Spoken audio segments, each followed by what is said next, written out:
Hello, good morning. Matt Kimball here. A little data analysis discussion. I am actually sitting on duty with the Marine Corps. I'm out recruiting at Grand Haven for Coast Guard Festival. So it sounded like you were back in the Michigan area. Hey, if you're coming by Grand Haven and you're hanging out at Coast Guard, we are just, I guess, be west of the Mackinac, the ship that you can take a tour on, right down there by the American Legion on the beach there. Doing a pull-up bar challenge and a simulator, helping try and spread the love of the Marine Corps. So just thought I'd sit here in the truck and do this little video here for you. We've got some downtime. It's a little bit early for people coming by. Okay, so my survey stuff. What I typically do. Here's my original data. I don't like just a Q1, Q2, open 1, open 2. That's kind of hard for me to understand. So what I did was I opened up new sheets, taking your suggestion, not messing with my original data. And I copied different pieces. So I copied the first piece into demographics. Wanted to get a sense of who I was. And so what I did here was I actually wrote a formula, count if, and then I highlighted the different columns, and so it counted the number of females and males, and then I ran a quick little percentage on that to kind of see what I had. And so I did that with each column here, and so I got my raw data over here on the left, and then I like to just summarize the information to kind of see what I'm looking at before I really get into any graphs or conclusions. Looking at my age, my average age was about 46. I didn't look at the minimums or the maximums, but I mean, if you kind of glance through this, eyeballing this, everybody's over 20 for the most part, 20 to 60 if I had to ballpark it. I can get more in depth than that, but I don't know that was necessarily important. Gender, pretty evenly split. My race was heavily white, and then the minority, Black, Hispanic, was split in the other half of it. Education, fairly evenly split, high school or lower, or university or above. So you're going to have a lot of high school graduates that haven't gone to college, and then you got a bunch, the other half, have gone to college. So pretty typical, but it sounds like most of these are going to be graduates. Political affiliations, a third for each, so kind of evenly split there. So just kind of get a general understanding of who I'm working with here. We'll see if that plays into an effect when I start doing some paired t-tests, kind of find some significance or, relationships between two different things. I haven't quite got to that point yet. I'm just kind of summarizing my information. Quick switch over to my quantitative data. I copied my quantitative section here from the raw data, and then what I did was I went to my my proposal and I grabbed my questions and I copied them over because I didn't really remember what Q1 or Q2 was. And so now I've got my actual questions here, and then I did the mean, median, mode for that. And so I wrote some summaries here, some formulas on my original data, and I just stuck them next to my questions. And then just so I had an idea of what my numbers meant, I copied down my Likert scale. And so most of these are pretty middle of the road.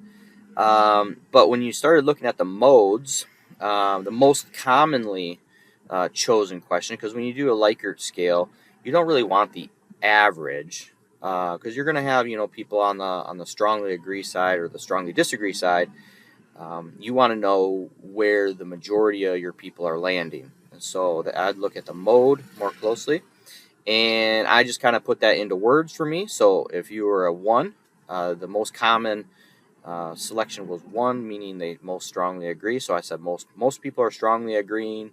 The average kind of lends some weight to that. It is more on the left-hand side here. For this one, the mode was 5, most strongly agree. The average supports that. They're more to the right, so 4s and 5s.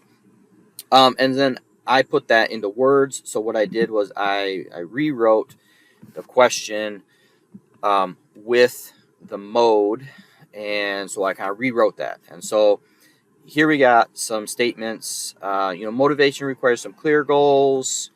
The cost value benefit doesn't seem to have any bearing on motivation. I thought that was kind of surprising. Personally, I'm a 20% of work for 80% of the gain kind of guy. I'm very busy, and so if I can get the most out of the least amount of work within reason, I try to work smarter, not harder type thing. I think most teachers probably fall into that category, and I was a little bit surprised that the people that took my survey, not necessarily students, but people in general, that's not really a bearing on what motivates them, which I thought was kind of interesting. Motivation involves things of interest. I think that's a given. I try to make my classroom interesting all the time just because of that. That does have a huge impact. I've seen that personally. Motivation requires a personal learning plan. Peer success does not have a bearing on motivation. I thought that would have. I wrote that question particularly with this in mind because in my own classroom, I see that when students are paired with non-successful students, they tend to fall into the non-successful trap. And then when I pair students with highly successful students, they kind of get sucked up into that high level achieving. So it's called precision pairing. I use in my classroom, and I'll take very specific cases of students, and I will stick them with groups to have them re-engage. If I allow them to self-select into a cohort of their peers, and maybe their peers are not all highly engaged, then that person that's kind of on the bubble will get sucked down. So I was a little bit surprised with this because I think peer success, personally, my own experience, has a great bearing on motivation. These are from ChatGPT, so who knows? Motivation requires tracking and monitoring progress. That kind of goes with the other one. Personal learning plan, clear statement of goals. So that's not too surprising. Move on to my qualitative data. Same thing, same idea. I copied my data straight over.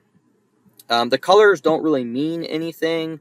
I know green is usually good and red's bad. That's not what this is. This was just me counting the things. And so I used the color coding to help just facilitate my counting. I did the same idea. I copied over my questions from my proposal, and then I copied my responses. Now, with ChatGPT, it looks like they gave us very specifically 4 responses for each question. When I've done surveys in the past, that doesn't happen, obviously. But I would tackle this the same way.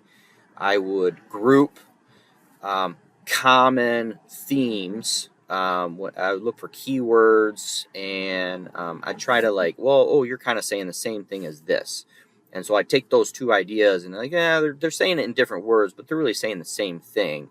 And so what I would do is I would either write my own generalized statement, or I would take one of the very common statements that they made, and I would kind of group all these things together. Here, ChatGPT, everybody that said he probably feels like it doesn't matter, which makes it even harder to try. They said the exact same thing. So it kind of streamlined that process a little bit for me. But what I did was I kind of generalized those responses, and then I again counted those up, and then I had it summed up just to make sure I didn't miscount, right? So had the formula double check my adding, and then I just did a quick percentage.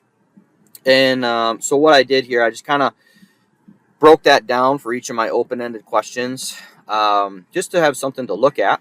And then I kind of get into my analysis a little bit. So the summary of statements. And so when I take all these together with the percentages, I kind of eyeballed it, and I gave a general statement of what these are saying. Now, I really haven't done any strict analytics at this point. I'm just kind of getting used to, like I said, like you had mentioned, look at your data, read your data, get familiar with it.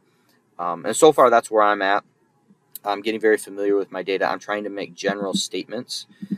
My next step was going to be to take these general statements and try to cross-reference them. So I'll take, these people here, probably feels like it doesn't matter. I got 14 of these things, these responses.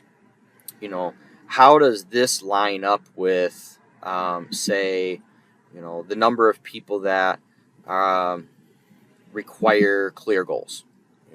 There's some common themes between the qualitative questions, the open-ended questions that I set up, and the quantitative questions I lined up.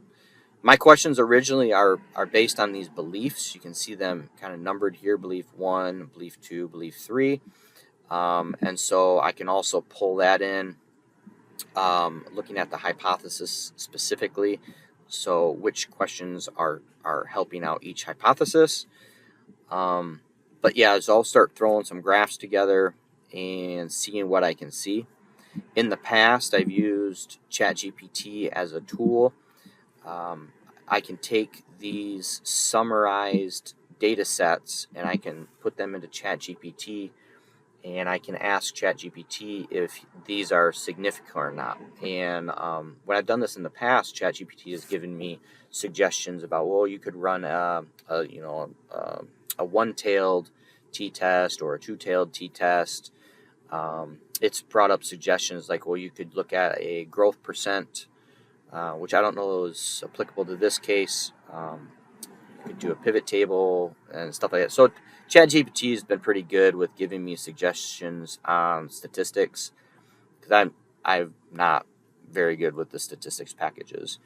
But I do want to know if these values are significant, and the comparisons that I make, between the demographics and their answers. I want to know if those are going to be significant statistically, or if it's just kind of like my gut reaction. I prefer it not to be a subjective gut reaction. It's like, well, it kind of looks like more of these are this way. I would like to see a number and say, oh, actually, this is significant. 0.05 more significant than the other way. But that's kind of my plan. Where's the schedule? I got interesting patterns, quantitative, qualitative, and then some challenges. I haven't run into any challenges yet, really. Been pretty easy peasy. The next step in my analysis will be the challenging part, is trying to draw some trends and conclusions between these three summaries that I've got going. But like I said, I've got a plan going forward to use ChatGPT. I've used it in the past, and it's worked pretty good. So, all right, that's I'm gonna wrap up this video. I think it's getting pretty long. All right, thank you.